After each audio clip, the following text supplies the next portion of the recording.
Hey, you liberal fruitcakes! I was busy yesterday, so here's yesterday's video. 25% tariffs in cars! Let's talk about it!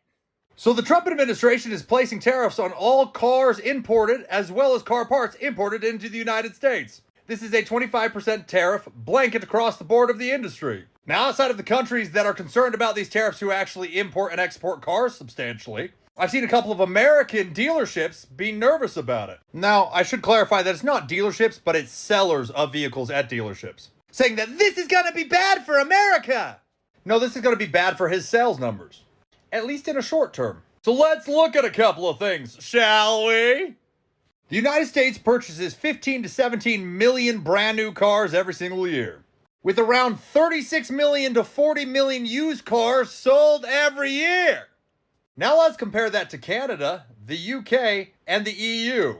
Canada annually purchases 1.6 to 1.9 million cars each year, with 1.5 being in new cars. That means their combined total is between 1.6 and 1.9 million cars new and used.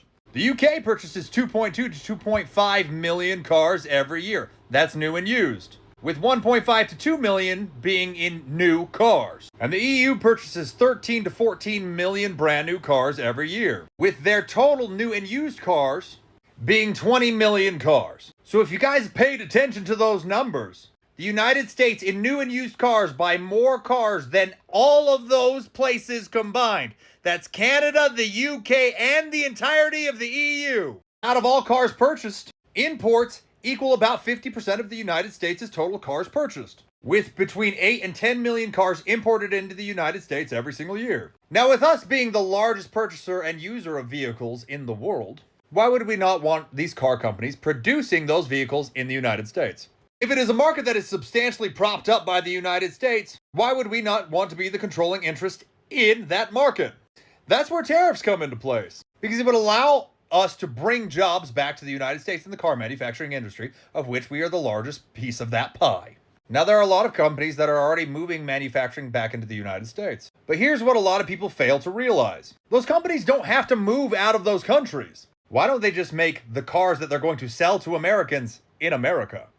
Gets them past the 25% tariff that allows them to continue to still produce cars in those countries, but brings back jobs to us. Tesla, we know you guys love them, is an excellent example, because they're one of the few American companies allowed to produce cars in China, because they produce the vehicle in that country.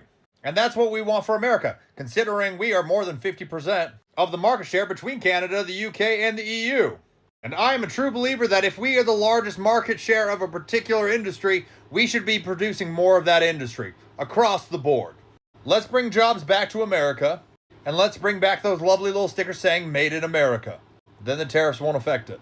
And if you guys are upset about the car industry, because we know you are, seeing how many Teslas are getting lit on fire, just remember, if you don't like Tesla because you think Elon Musk belongs to the party of the big bad from World War II, go read a history book about the countries that make Porsche, BMW, Mercedes, and Audi. Have a good day!